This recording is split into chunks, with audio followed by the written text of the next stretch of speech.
各位觀眾，大家好。今日下午放工繁忙時間，東鐵線九龍塘站至大圍站隧道發生咗一件極度驚險嘅事件。一名男子竟然喺行駛中嘅列車車尾駕駛室打開緊急出口斜道，直接闖入高壓路軌範圍，結果疑似觸電重創，臉部同手部燒傷分黑脫皮，表情痛苦半昏迷。救援人員隧道內尋獲佢，場面震撼。呢個事件即時令東鐵線大塞車，放工乘客叫苦連天。究竟事發經過點樣？傷者而家情況點？港鐵同警方點樣處理？今日2026年3月27日下午大約4時許，正值東鐵線最繁忙嘅放工高峰，一列由九龍塘站開往大圍站嘅東鐵線北行列車，正常行駛喺九龍塘同大圍之間嘅隧道入面。突然之間，列車車尾駕駛室嘅緊急出口斜道被人打開。根據港鐵初步資料顯示，呢個緊急出口係列車設計上用嚟逃生嘅設施，但今次竟然俾人用嚟闖入路軌範圍。警方下午4時49分接到2宗報案，分別有人喺大圍站同九龍塘站報警，指一名男子闖入東鐵列車駕駛室艙。事發後，列車即時觸發安全機制停車，警報響起。港鐵、警方同消防人員即刻趕到現場，展開大規模搜救行動。大批消防員同救護員帶住擔架、氧氣罩同急救設備，進入漆黑嘅隧道搜尋。現場消息話，隧道內環境極度危險，有高壓電纜同路軌，任何觸碰都可能致命。救援人員喺大約下午5時許，喺九龍塘站至大圍站之間嘅隧道，接近九龍塘站出口位置，筆架山隧道範圍，尋獲咗呢名男子。佢當時已經倒臥喺路軌附近，懷疑因為觸碰到高壓電而受重傷。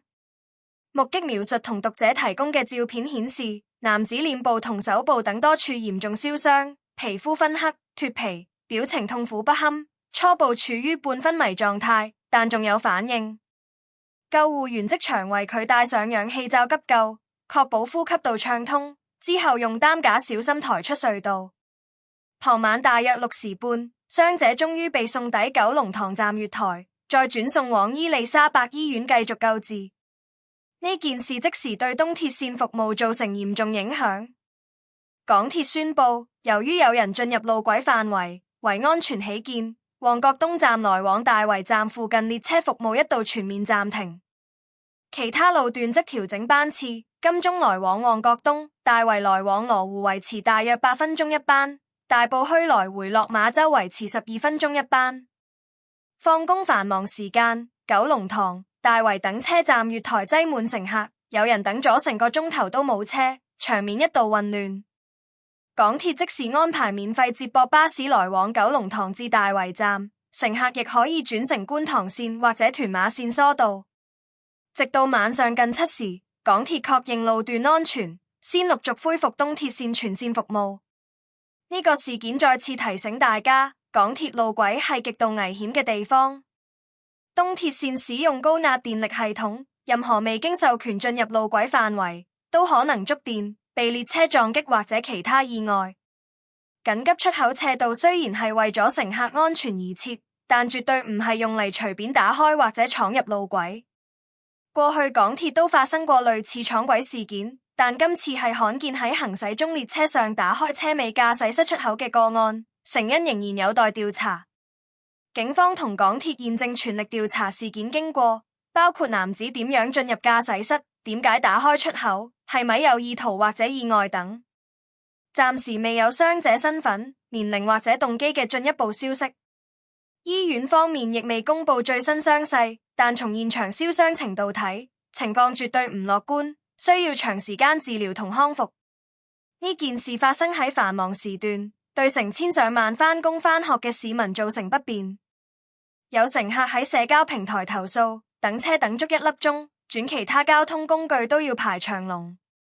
港鐵已經呼籲市民為行程預留充裕時間，並考慮使用其他鐵路線或者巴士。城巴亦加強咗79號線等服務，協助乘客往返大圍、沙田同大埔。從更廣闊嘅角度睇，港鐵作為香港主要交通命脈，每日服務數百萬人次，安全永遠係第一位。呢次事件暴露咗，雖然有嚴格安全設計，但仍然有機會俾人進入路軌。港鐵同有關部門應該檢討緊急出口嘅保安措施，例如加裝更多警報或者鎖定機制。同時，市民都要提高警覺，見到可疑行為即時舉報，千祈唔好好奇或者衝動行事。路軌高壓電嘅危險性絕對唔容小覷，一旦觸電，燒傷同內傷可以即時致命，即使幸運生存，都可能留下永久傷痕。今次傷者表情痛苦、燒傷嚴重嘅畫面令人觸目驚心，希望佢可以早日康復。警方呼籲，如果有目擊者或者持有相關片段或者相片，請即聯絡警方提供資料，協助調查。港鐵亦強調，列車安全防護設計已經即時觸發停車同警報，證明系統運作正常，但事件本身仍然需要深入了解成因。總括嚟講，呢件東鐵線九龍塘隧道男子闖軌觸電事件，由下午4時許列車行駛中緊急出口被打開開始，到救援人員隧道搜尋、尋獲傷者、急救送院，再到服務暫停同恢復，過程大約2個半鐘頭。